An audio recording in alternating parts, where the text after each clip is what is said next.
تخيل معايا إنك بشكل أو بآخر بقى عندك القدرة على السفر بالزمن والرجوع للخلف لأي حدث أنت عايزه ولأي يوم أنت حابب ترجع له. ومش بس كده، لأ، أنت كمان عندك القدرة على التغيير في الأحداث. ومش هتدخل في البارادوكس بتاعت إنك لو رجعت قتلت جدك أبوك مش هيتولد، فأنت كمان مش هتتولد، يبقى مفيش حد هيقتل جدك، والفرخة الأول ولا البيضة ولا أي حاجة من دي. لكن هيبقى في شرط واحد بس، الشرط ده هو إنك لما تيجي تغير حاجة هيبقى التغيير لمرة واحدة بس. يعني هترجع زي ما تحب ترجع، إن شاء الله حتى ترجع لمليون مرة، ترجع لمليون حدث. لكن لو هتغير حاجة هتبقى مرة واحدة بس. فقمت عاقد العزم وراجع بالزمن ل2011، إيمانا منك ومن كل جيلك إن من هنا بدأت اللعنة وباظت كل حاجة. وفي وسط ما انت متلخبط ومش عارف تروح تقنع مين بإيه أو تمنع أنه طرف من إنه يعمل اللي عمله، تفتكر إنه الراجل اللي كان واقف ورا اللواء عمر سليمان كان مكشر، فتروح تقف جنبه عشان تقوله إن في بواب اتخانق مع ابنه، قاله أنا موت أعرف انت طالع لمين. آه، لكنك بتفتكر إن ده مش هينفعك بأي شكل من الأشكال، وإن النكتة دي قد تعتبر الفعل الواحد اللي انت ممكن تعمله. يعني لو الراجل اللي محدش في مصر يعرف اسمه ده ابتسم، هل في حاجة هتتغير؟ أكيد لأ. هل لو ابتسم بدل ما يكشر، هل ده هيلغي بيان التنحي؟ أو مثلا هل ده هيمنع اغتيال عمر سليمان وبعدها تطلع نظرية بتقول إن هو عايش وبيدير كل حاجة من الخفاء؟ أكيد برضو لأ. فتقول لنفسك طب ما تيجي نرجع ليوم 25 يناير نفسه وتزرع لك قنبلتين تلاتة كده تحكم بيها قبضة الأمن على وسط البلد وعلى الدولة كلها، والناس بقى تنسى دعوات الثورة وتفكها من النزول للشارع والكلام ده كله. لكنك وانت ماشي في طريقك بتقف قدام مراية من المرايات الكتيرة اللي في وسط البلد وتفكر مع نفسك وتتيقن من انه الثورة دي كانت هتحصل كده كده حتى لو في شهر نوفمبر. فتقرر انك تفكس ل2011 تماما وترجع شوية كويسين حلوين لسنة 73. وطبعا الناس السذج هيفتكروا انك راجع للتاريخ ده علشان تشوف العبور بنفسك.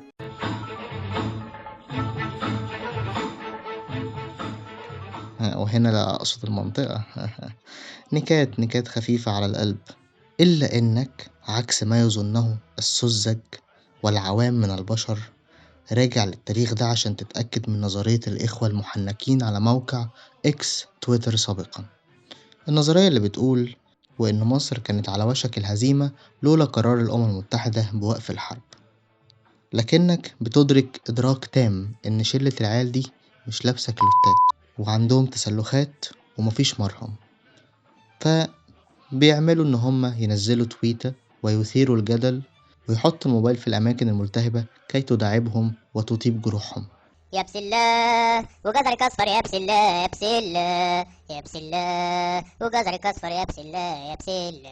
وتبتدي تفكر كويس جدا إنك تنصح محمد أنور السادات إنه يكمل ويضغط ويدخل جوه تل أبيب، فتتذكر إنه الله يرحمه كان لا يقبل النصيحة وراسه ناشفة ومرضاش يلبس الواقي. برضه ما لبستش القميص الواقي من الرصاص اعمل بيه ايه؟ عشان خاطري. يا جيهان ملوش لازمه، انا رايح في وسط ولاد. فتسيب السنة دي تماما وترجع ورا لحدث مقارب شوية. يا تخين يا رفيع يا بتنجان يا بتنجان تيريري، يا طويل يا قصير يا بتنجان يا بتنجان تيريري. الله اكبر اشر واور، الله اكبر اشر واور، وقول يا رب اللحمه تكتر. حدث لولاه ما كانش هيحصل العبور من أصله، ألا وهو نكسة 67 كما أرادت الحكومة المصرية أن تسميها. لم تكن هزيمة بل كانت نكسة. طب بالله عليك، إزاي هتنتكس وإنت أصلا لم تكن مستفيق من الأساس؟ عدى النهار مغربية والمغربية جاية جاية تتخفى تتخفى ورا ورا ظهر ظهر الشجر. الشجر. هتاخد نفسك جري على مبنى ماسبيرو وتطلع مبنى الإذاعة وتقرر إنك تسأل سؤال حقيقي وجدي جدا في وقت ما كانش منطقي خالص إنك تسأل السؤال ده. هتسألهم هو فعلا ما كانش فيه أغاني تانية وقت النكسة تشتغل في الراديو غير أغنية محمد فوزي اللي جمال عبد الناصر فشخ وجابله مرض مجاش لحد قبل كده؟ الأغنية اللي كانت بتقول الذي أحببتك يا بلدي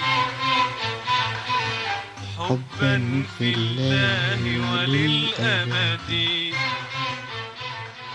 وقبل ما لسانك ينطق تدرك إن مراكز القوة واقفين ولازقين في طيزة، وهيسحبوك في أحد مبانيهم الفخمة والمتسخة في ذات الوقت، وهيفضلوا يعذبوك وينسوك انت أصلا اتولدت امتى وانت جيت هنا ليه، وهل في أصلا حاجة اسمها رجوع بالزمن سنة 67؟ فتقرر انك تخاف وتنزل وتبتدي تحس بشوية إحباط، لأنك حاسس إن دايرة الأخطاء متسعة جدا وأكبر بكتير من إن يصلحها تغيير فعل واحد، لكنك بتحاول ما تفقدش الأمل وبترفع راسك لفوق وبتعدل مشيتك وبتحاول تفوق جسمك من حالة الهمدان اللي جاتله، وتبدأ في البحث كويس عن حدث يستاهل، عن شيء يمكن هو اللي اتخلق منه وطن العك،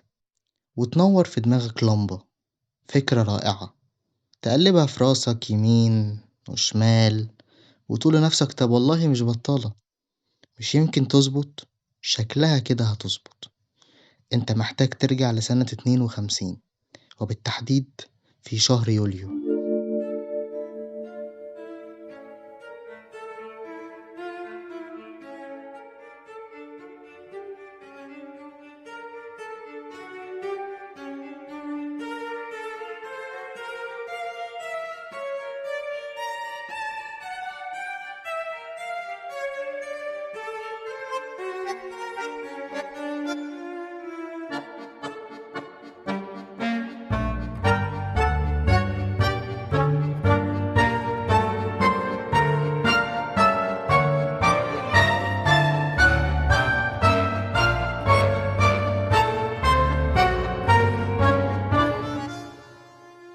انت مش هتغير اي حاجة غير انك هتتأكد من حاجة بسيطة جدا، هو اللواء محمد نجيب كان شخص كويس فعلا واتظلم؟ لانك فاكر كويس انك عشت فترات طويلة بتدافع عنه وبتقول انه مش شبههم، وانه اكيد اكيد اكيد اتغدر بيه، وانه اتنسى في الاقامة الجبرية، وانه شخص كان عايز الحكم للشعب، لكنه كان الستارة الحلوة النظيفة، الستارة النظيفة المغسولة اللي امك بتحطها في العيد بس، الستارة اللي خلت ناس تانية تستنفع من حركة كان من المفترض ان هي تكون نبيلة، وليست نبيل عبيد ايها المستمع الشقي النوتي الذي يحب الترهلات والاجساد منتهية الصلاحية.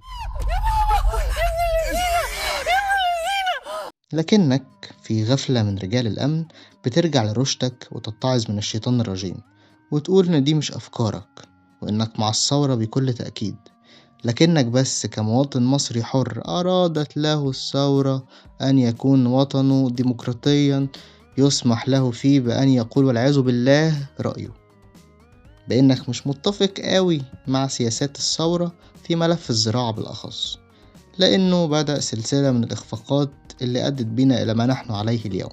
المهم إنك مش بتفضل واقف في 52، انت بس بتتأكد إن شرارة الثورة على وشك فتقوم ضارب سبرنت لسنة 36. وقتها بتحاول تلحق حفل تنصيب الملك فاروق اللي مسك بعد أبوه أحمد فؤاد الأول، وكما تعلمت من تلفزيون بلدك وحكاوي أهل بلدك والقصص المعهودة عن الملك والعهد الملكي، فالناس دي ما كانوش بيعملوا حاجة في حياتهم غير شراء المجوهرات ومضاجعة الفتيات العذراوات رغما عن أهاليهم، كانوا عايشين على خطف الستات المتجوزة من جوازاتهم ومعاشرتهم جنسيا قدام حفنة من ذكور السيد قشطة في حديقة الحيوان.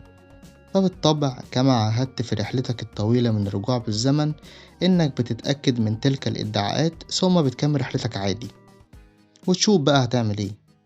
حان الوقت بقى خلاص إنك تنفذ فكرتك، الفكرة العبقرية اللي انت جيت عشانها كل المشوار ده، ألا وهي إنك توشوش في ودن الملك فاروق وتقوله يحاول يجيب ابنه أحمد فؤاد التاني بدري شوية، بحيث لما الثورة تقوم ما يبقاش الواد لسه بيرضع وقاعد على كرسي الحكم وهو واسع عليه، وبدلا من إنه يقشط على علي ماهر وهو بيكلمه في الدبابات اللي محاصرة القصر مثلا، لكنك بتحس قد إيه فكرتك سخيفة ومضحكة وعبثية، وآخرها يدوبك تتعمل مسلسل إذاعي.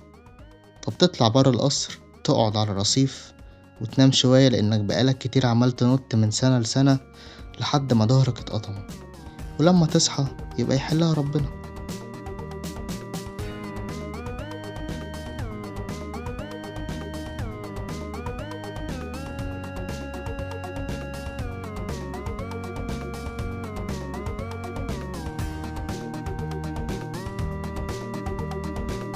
نمت وصحيت وجا الوقت إنك تكمل الرحلة، وعلى الرغم من إنك مش متفائل قوي برحلتك وحاسس إنك مش هتلاقي اللحظة المناسبة، لكن لسه جواك حتة صغيرة جدا قد حبة الرمان حاسة إنه لسه فيها والله. وعلى طول بدون تفكير بتاخد نفسك على سنة 1919 زي ما أحمد مراد بيحب يقولها، سنة 1919 بالظبط، سنة ثورة 19. يا مصري مصر دايما بتناديك، وسط نصري نصر دين وعرض عليك، يوم ما تعدي رحبك قدام عينيك، عشت نفسي اللي حبا منك في حضور أول ثورة قومية شعبية مصرية لم تفرق بين مسلم ومسيحي وبين رجل وامرأة، وكذلك لأنك رجل تحب الأشياء الفينتج وكان نفسك تعيش في بدايات القرن العشرين. بس انت شخص ذكي، قررت انك تحاول تسرق مكانة سعد زغلول. هتعمل كل حاجة هيعملها، هتفكر زي ما هو هيفكر بس أسرع منه، وحاجة واحدة بس مش هتعملها. الحاجة دي هي انك تبطل تستقيل. مش معقول كل ما حد يبصلك ولا يعدي وما يرميش السلام تقوم مقدم استقالتك. قوم يا مصري دايما بتناديك، قوم يا ابن لكنك بتفتكر انك لو بقيت مكانه وما قدمتش استقالتك زي ما هو كان بيعمل فغالبا الإخوان المسلمين هيختلوك. فقررت تفكس لثورة 19 وقلت إنك أصلا من يوم ما اتولدت وإنت عرابي فان. فقمت واخد نفسك وهوب ناطط على 1882 وتحاول تنقذ ما يمكن إنقاذه، تمسك لك مدفع في اسكندرية ولا تقف لك على أي تل في التل الكبير، أو حتى تروح توشوش في ودن أحمد عرابي وتقول له كسوم الضحك يا اسطى، في حد يثق في إدارة قناة السويس؟ يعني دي كلها أجانب، عربي مش هيفهم يعني إيه أصلا كسوم الضحك، وهيسيبك ويسيب قناة السويس برضو ويجري يروح على الشرقية عشان يقعد في عشة فراخ ويتعايش مع كونه بني آدم عاصي للخديوي والسلطان والدولة والشعب وإنجلترا وكل العالم، ويكمل حياته في المنفى. فأنت هتفهم إنه ما من مفر غير إنك ترجع تمنع كل الديون اللي هتجيب الهم ده كله، الديون اللي اتدينها الخديوي إسماعيل عشان إيشي قناة سويس وإيشي قصر القبة وإيشي زوجة السلطان عبد العزيز كان بيكراش عليها وإيشي الصدر الأعظم. إزاي أصلا أنت مقتنع إن في صدر أعظم من صدر الفرخ؟ مفيش، حتى لو كان صدر فؤاد باشا.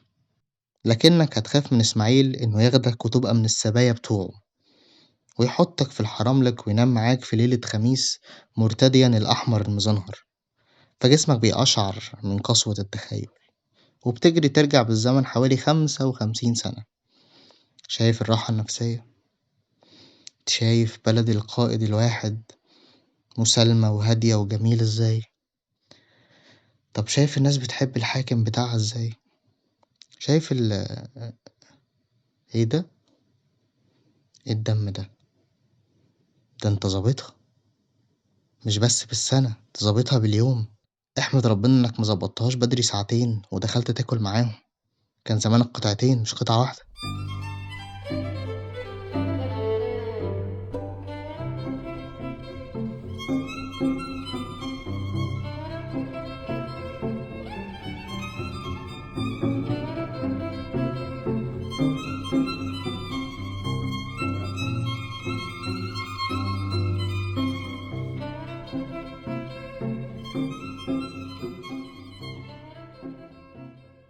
اهدى، انا مش عايزك تبانك، مفيش شيء يستدعي انك تنزعج وتتضايق وتتعصب. أنا متفاهم مدى إحباطك وإنك بتحاول بقالك كتير عشان توصل للحظة واحدة تغير فيها قرار واحد، علشان يمكن تعدل الميلة وتحقق لك شوية منطق وتديك أي شيء يساعدك في عيشتك المعقدة. لكن يمكن أنت ما دورتش كويس، ويمكن أغلب الحاجات اللي دورت فيها حاجات ما تخصكش، حاجات مش كلها تغييرها ممكن يبقى في إيدك. على سبيل المثال، أنت مثلا مرجعتش للجيرل فريند بتاعت هتلر تخليها ما تحرقش قلبه فيحرق شعبها، فاللي بقى منهم يجي يقرروا إن هما يبضنوا علينا. أو مثلا ما روحتش تمنع سقوط القنبلة الذرية اللي خلت اليابانيين كلهم شبه بعض. أنت مش ذكي ذكاء كافي، وما اخترتش اللحظة المناسبة اللي تغيرها. لكني ممكن أقترح عليك 3 اقتراحات يمكن يستاهلوا منك إنك تغير في أي اقتراح فيهم أي حاجة. على سبيل المثال، أنت ممكن ترجع للحظة اللي ظهر فيها أول خفاش في التاريخ، وتاخده هو والخفاشة المدام بتاعته وتذبحهم وتعمل بيهم شوربة، بس اوعى تشربها. أهم حاجة إنك ما تسمحش بأي شكل من الأشكال إن يبقى فيه خفاش لحد سنة 2019. أو عندك مثلا ممكن ترجع لزمن سيدنا موسى وتروح تبص بص على بني إسرائيل وتشوفهم إذا كان فيهم ملامح من سكان شرق أوروبا ولا لأ. وبعد ما تخلص ده هتلاقيهم بيسألوا أسئلة كتير ملهاش داعي عن بقرة صفرا، وعمالين يلفوا ويدوروا. روح شاور لهم عليها، قول لهم أهي. أو اقعد شوف إزاي يتعامل سيدنا موسى معاهم. وده مش عشان نعرف نتعامل مع سكان تل أبيب، لا لا لا لا، لأ، ولسببين. الأول إن سكان تل أبيب كلهم من أوكرانيا وبولندا، فمش هتفرق، مش هما يعني. والسبب التاني هو إنك هتتعلم إزاي تتعامل مع اليهود اللي عايشين حوالينا في 2025. أو أنا عندي اقتراح أحسن بكتير من اللي فاتوا. أنت محتاج ترجع لمكان مهم، أنت محتاج ترجع بصراحة، عشان أنت زهقتني ومفيش فايدة منك. مشكلتك دي يا ابني، مشكلتك دي ملهاش حل. أنت مش محتاج ترجع بالزمن، أنت محتاج توقفه. أيوة بالظبط، زي ما فهمت كده، توقفه.